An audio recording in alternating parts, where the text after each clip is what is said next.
Hi everyone and welcome back to day 4 of our culinary tour, the best of Scandinavia and the Baltics. We are on day 4, which means that we have hopped on a ferry in Hirtshals in the north of Denmark, and we have taken the overnight ferry into Bergen, and that's where we find ourselves now. The very first things I'm going to make is something called fish cakes. And there's a couple of key things that you have to be very careful with when you cook. The most important thing is that all the ingredients have to be kept very, very cold, which is why the liquid that I'm using, I actually have ice cubes in it. The ice cubes don't go into the batter, but it does keep the liquid as cold as possible. The fish is also now in the freezer. So we're gonna go get to work now. I'm excited. I hope you guys enjoy this recipe for Norwegian fish cakes, fiskekaker. Okay. I've taken my fish out of the freezer. You can tell it's not frozen, it's still malleable, it's just very, very cold. So we're going to add all of this to our blender. We're going to add our spices. Now the spices that I have here is a good tablespoon of salt. I have about 1 teaspoon of pepper and half a teaspoon of nutmeg.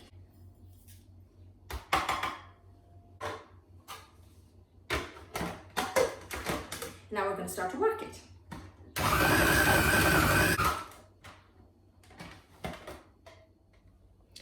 After about a minute, the texture should look like this. At this stage, we're going to add our potato starch. You can use cornstarch.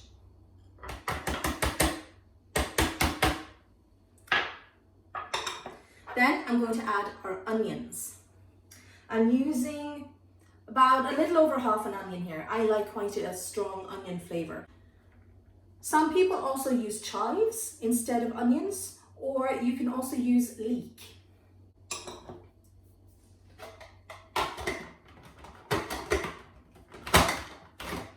We're going to work this for a very short time, just to blend it together. And then we're going to start to add our liquid. I've already mixed the milk and the fish stock together, so this container contains both. So now we're going to start adding it gradually and slowly.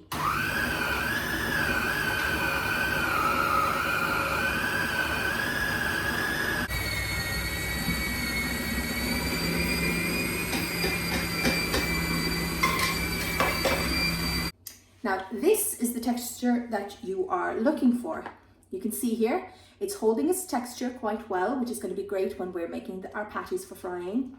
There shouldn't be big lumps of fish in here. It should all be blended together beautifully. The other day when I made the frikadeller, I mentioned that you should always cook a test batch. I have taken 1 spoonful and I've snuck it out. And I'm currently now heating up some butter in a pan and I'm going to fry it up. By tasting the test batch, I'll be able to tell if I need to add a bit more salt to the mixture.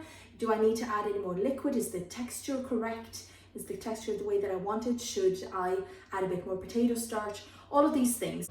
Our test batch has finished cooking. We're going to cut into it now so you can see the texture inside. That's exactly the texture that we're looking for. It's smooth and white. Very soft. Now it's time to taste this in the true Bergen manner. Oh yeah, that's good. That is so good. You can definitely taste the salt. The fish stock really elevates the fish flavor in there. I'm just gonna take the other off too.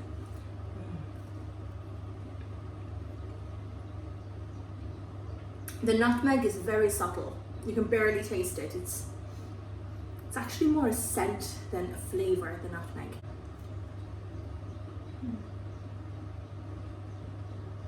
And the right amount of pepper too. It's really nice. So good.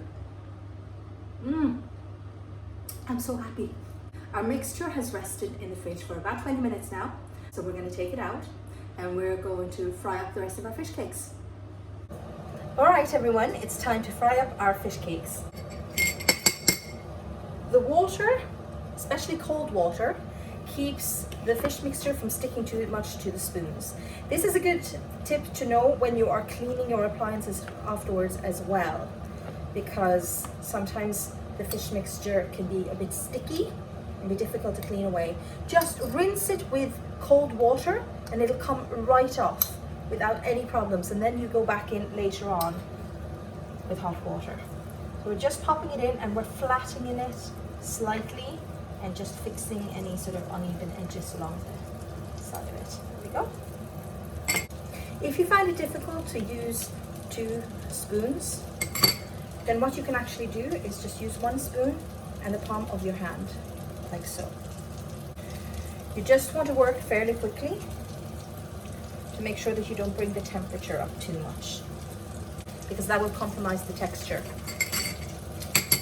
Now the pan is medium hot.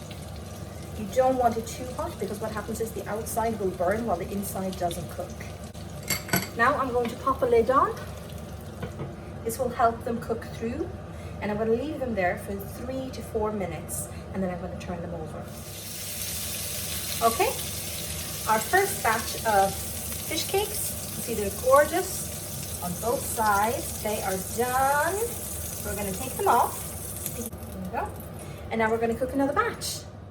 Okay everyone, we have finished frying up our full batch of fish cake mixture. Now then, since I mentioned that we tend to serve these fish cakes with brown sauce, I thought I would teach you how to make a very basic brown sauce.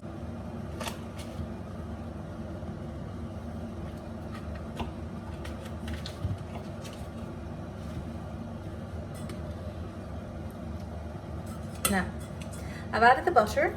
You want it to turn golden, and then you add the flour. You can see the foam on the surface. We're waiting for that foam to die down. Once that's died down, then we're ready to add our flour.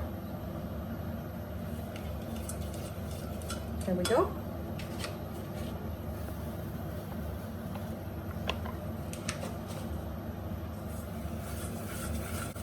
And once again, we're looking for a pale brown color, but we're not looking to burn this. It's very important. But we do want to cook out our flour so that you don't end up with a sauce that tastes of flour.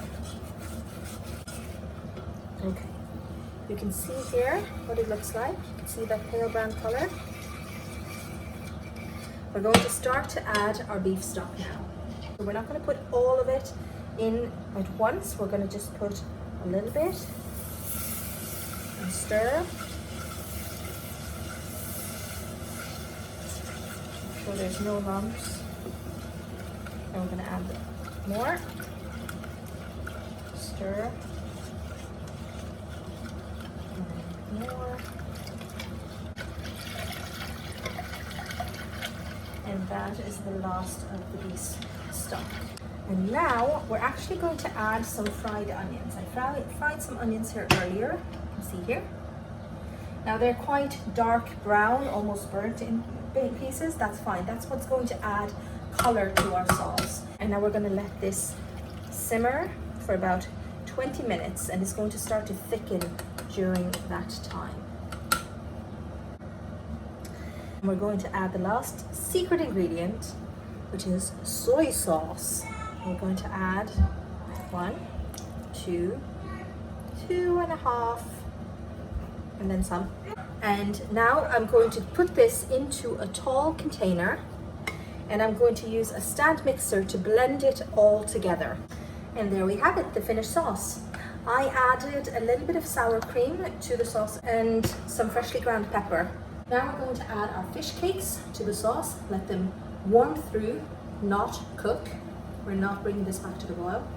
And then I'm ready to plate up. And the food is finished and I have plated up. I hope you guys enjoyed the video. I am delighted to share this recipe with you guys because it really is one of my favorite recipes. So enjoy, and I'll see you tomorrow. Bye.